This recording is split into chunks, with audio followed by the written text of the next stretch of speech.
पहलगाम आतंकी हमले के बाद कहीं न कहीं लोगों के बीच में अभी भी गुस्सा जो है पाकिस्तान को लेकर लगातार बना हुआ है और ऐसे में भारत सरकार भी पूर्ण रूप से प्रयास कर रही है कि किस तरह से पाकिस्तान के ऊपर इस बार जो है पक्की तरीके की नकेल कसी जाए। लेकिन कहीं न कहीं लोगों के बीच में ये भी एक बात जो है बड़ी ज़्यादा फैल रही है कि क्या पाकिस्तान और भारत के बीच में युद्ध होगा?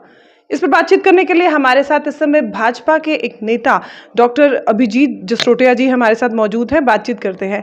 सर, पहलगाम हमला बहुत बड़ा हमला था।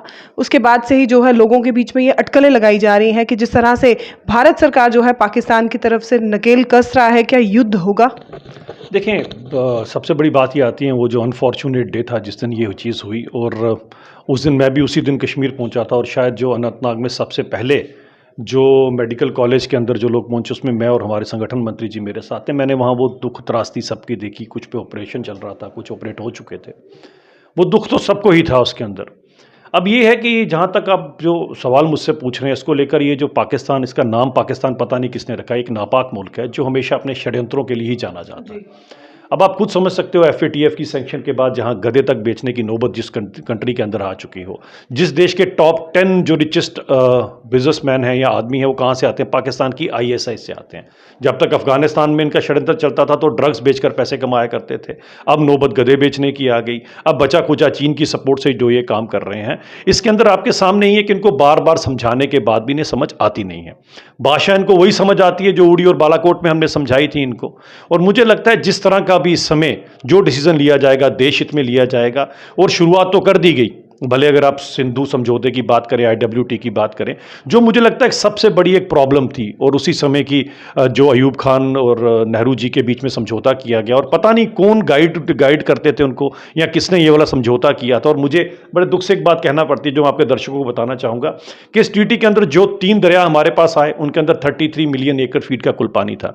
और जो 3 इनको दिए उसमें से 2 में ही 135 मिलियन एकड़ फीट था। इतने सालों से जो नुकसान इस हिंदुस्तान का किया गया है, अब उन नेताओं को तो मैं कुछ नहीं कहना चाहता हूं, लेकिन बात यह है कि ये जो बार बार हमें मजबूर किया जाएगा तो देश को इसका कोई ना कोई फैसला जरूर लेना पड़ेगा। क्योंकि हम कभी भी युद्ध में जाना नहीं चाहते, हम कभी भी कोई ऐसी स्थिति बनाना नहीं चाहते। लेकिन जब हम पे कोई चीज़ थोपी जाएगी तो मुझे अभी भी गीता का श्लोक याद आता है, यदा यदा ही धर्मस्य ग्लानिर्भवति भारत अभ्युत्थानम् अधर्मस्य तदात्मानं सृजाम्यहम्। तो धर्म के हित में, लोगों के हित में और देश के हित में जो होगा वो फैसला लिया जाएगा। सर, लोगों का मानना है कि जो फैसले अब भारत सरकार ले रही है, शायद जब ये पुलवामा में हमला हुआ था तब उसी समय ये फैसले जो है ले लेने चाहिए थे और अब अगर उस टाइम पे फैसले लिए होते तो शायद आज ये नौबत नहीं आती। देखिए, तब भी फैसला लिया गया था और उस समय भी जिस तरह से उड़ी की सर्जिकल स्ट्राइक की गई थी, बालाकोट की एयर स्ट्राइक की गई थी, वो सब कुछ किया गया था। उस समय की जैसी स्थिति थी और जो कुछ करना चाहिए था वो किया गया था। और ऐसा नहीं है, हमारे पास आज जो सरकार है उसमें हमारे पास एक सक्षम प्रधानमंत्री है जिनका नाम नरेंद्र मोदी जी है, जिन्हें पूरी दुनिया जानती है। तो सब चीज़ों को देख करके देश भी अच्छा रहे और देश की आगे भी अर्थव्यवस्था ठीक रहे, जो कुछ बढ़िया होगा। लेकिन इस पाकिस्तान को सबक जरूर सिखाया जाएगा। जिन 27 लोगों ने अपने प्राण गंवाए हैं उनके प्राण बेकार नहीं जाएगा। सिंधु समझौता की अगर बात की जाए तो जब जैसे ही सिंधु समझौता रद्द किया गया उसके बाद पाकिस्तान की बौखलाहट जो है साफ तौर पर देखने को नजर आई। गीदड़ भक्किया जो है वो पहले से ही देता था, इस बार जो है ज्यादा पैमाने पर देना शुरू कर दिया। वो कहते हैं जी, बार्किंग डॉग सेल्डम बाइट। तो खैर वो तो इनका पुराना काम है। 65-71 में इन्होंने क्या किया था, उसके बाद इन्होंने किस तरह से किया। 1 लाख के करीब इनकी आर्मी ने घुटने टेक दिए थे। तो हमें अच्छी तरह से पता है इनकी गीदड़ भम के ऊपर इनके देश के लोग यकीन नहीं करते, हमें तो छोड़ दीजिए, हम अच्छी तरह से जानते हैं। लेकिन आज का भारत जो है वो आधुनिक भारत है। आज का भारत वो है जो हर एक चीज़ को जानता है किस तरह से हमने कहाँ जवाब देना है। हमारी अर्थव्यवस्था देख लीजिए और इस भूखे नंगे मुल्क की अर्थव्यवस्था देख लीजिए।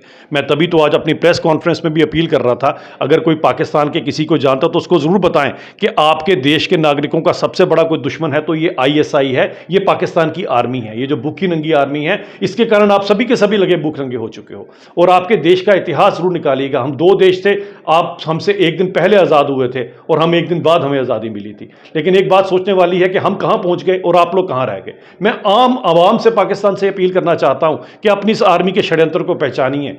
कहाँ पर वो जो आपके जितने भी आपके एयर चीफ के इसके आर्मी के हेड्स रहे हैं, उन्होंने हमेशा मिलकर आपका बेड़ा गर्क ही किया है।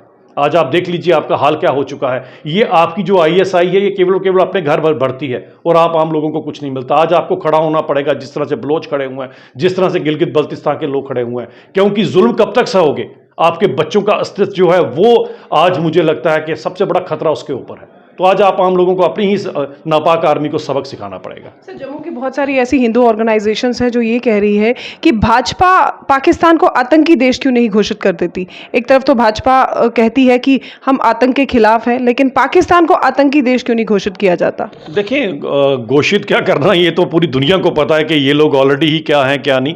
और हम तो मानते हैं इस तरह से कि ये टेररिज्म फैलाने वाले हैं, ये एक ब्रीडिंग ग्राउंड है जहाँ पर टेररिस्ट पलते हैं सारे के सारे। हम अच्छी तरह से इनको जानते हैं, बार बार इनको हमने कोशिश की है समझाने की, लेकिन भाषा इनको समझ नहीं आती है। अब इनकी भी मैं मजबूरी जरूर समझता हूं कि आप जियोल हक का टाइम ले लीजिए, जो इनका पहले हेड था आर्मी का, उसके बाद परवेज मुशर्रफ ले लीजिए, अब आसिफ मुनीर ले लीजिए। जब भी पाकिस्तान की आम जनता जब 400 रुपए किलो का आटा खरीदती है या 400 रुपए लीटर पेट्रोल लेती है, उसके बाद इनसे जब हिसाब किताब पूछने लगती है, तो इसी तरह का कोई ना कोई ये षड्यंत्र रचकर, कहीं मासूमों का खून बहाकर, कहीं पुलवामा कराकर अपने लोगों का ध्यान जो है वहां से वो डिस्ट्रैक्ट करने की कोशिश करते हैं।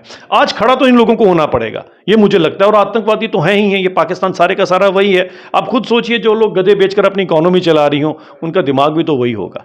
तो ऐसे लोगों के साथ जब भी आपको कुछ करना तो बड़े सोच समझ के करना पड़ेगा। लेकिन हमारे देश के नागरिक निश्चिंत हो जाएं, मोदी जी हैं, हम सब सेफ हैं, और मोदी जी हैं तो उनको सबक जरूर सिखाया जाएगा। सर, बहुत सारी जगहों पर जम्मू कश्मीर खासतौर की उस बात करें तो जम्मू कश्मीर में बहुत सारी जगहों पर आतंकी ठिकानों को जो है इस समय ढूंढा जा रहा है। सर्च ऑपरेशन लगातार चल रहे हैं, आर्मी जो है वो डिप्लॉय की जा रही है, चाहे एलओसी हो, चाहे इंटरनेशनल बॉर्डर है, या ओवरग्राउंड वर्कर्स पर जो है शिकंजा दिन ब दिन कसता चला जा रहा है। क्या ऐसा क्यों होता है कि पहले इस पर काम नहीं होता, लेकिन जब बिल्कुल ही सिर पे चीज़ें आ जाती हैं तब हम काम करते हैं?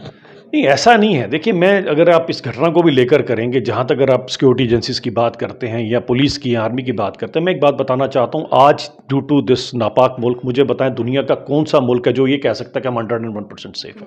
अगर न्यूयॉर्क के ट्विन टावर्स के अंदर दिन दहाड़े कोई जहाज लेके घुस सकता है, जो सो कॉल्ड अपने आप को डेवलपमेंट कहता है, जिसके पास सबसे बढ़िया प्रणाली है हर एक चीज़ को देखने की, जिनकी सिक्योरिटी भी बड़ी सक्षम है, तो आज कौन सा मुल्क है जिसे आप 101% सेफ कहेंगे? और बड़ी बात है कि यूएसए जैसे कंट्री के आगे पीछे कोई हॉस्टाइल कंट्री नहीं है। हमारे तो 2-2, 3-3 मुल्क ऐसे हैं कि जो हमेशा षड्यंत्र बुनते रहते हैं।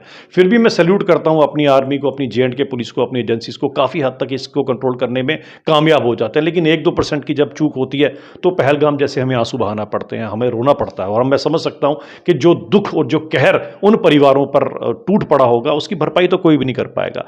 लेकिन हाँ, कहीं ना कहीं हमें थोड़ा और इस चीज़ को इंट्रोस्पेक्ट भी करना पड़ेगा, थोड़ा और संज्ञान लेते हुए काम करना पड़ेगा, क्योंकि ये मुल्क हमेशा नए षड्यंत्रों के साथ आएगा। तो हमारी एजेंसीज को नए षड्यंत्रों के लिए हमेशा प्रिपेयर रहना चाहिए। कितना ज़रूरी है इस समय में, लोग जो हैं भाजपा सरकार के साथ है, केंद्र सरकार के साथ है, लेकिन पॉलिटिकल पार्टीज़ को इस समय एकजुट होना कितना ज़रूरी है? देखिए, आज तो कुछ बयान दिए हैं, लेकिन फिर मैं वही बात करूंगा, दिक्कत हमारी अपनी यहाँ पर लोगों की है। जब ये सबसे पहले जैसे हमारे पर हमला हुआ था, वहाँ पर न पाकिस्तान बोल रहा था कि हमने नहीं किया, और यहाँ पर हमारे कुछ नेता थे, भले वो सैफुद्दीन सोज साहब जैसे नेता हों, जो आज पाकिस्तान को क्लीन चिट दिलवाने पर आ गए। खुद जो इनके विदेश मंत्री हैं ख्वाजा आसिफ, खुद इंटरनेशनल चैनल के ऊपर मानते हैं कि हाँ, we use to do this dirty job for USA and other countries. वो खुद बोलते हैं हम कर रहे हैं, लेकिन हमारे नेताओं में उड़ बची थी कि पाकिस्तान को आप क्लीन चिट दिलाओ। आप सोचिए, धर्म पूछकर वहाँ पर 26-27 लोगों का निर्मम हत्या की गई, और रॉबर्ट वाड्रा जैसे लोग हिंदू और हिंदुत्व की बात आज भी कर रहे हैं। तो दुख यही है। तभी मैं बार बार आजकल चैनलों पे कह रहा हूं कि आप किस तरफ हैं ये तो हमें समझ नहीं आता, लेकिन इस समय ऐसा देश है जहां पर देश पे जो इस समय परिस्थिति बनी हुई है, आज सभी अपोजिशन को साथ खड़ा होना पड़ेगा और इस नापाक मुल्क को सबक सिखाना पड़ेगा। वक्त का बस थोड़ा सा फेर है, और जब सही वक्त आएगा तो केंद्र सरकार पाकिस्तान को मुंह तोड़ जवाब जरूर देगी।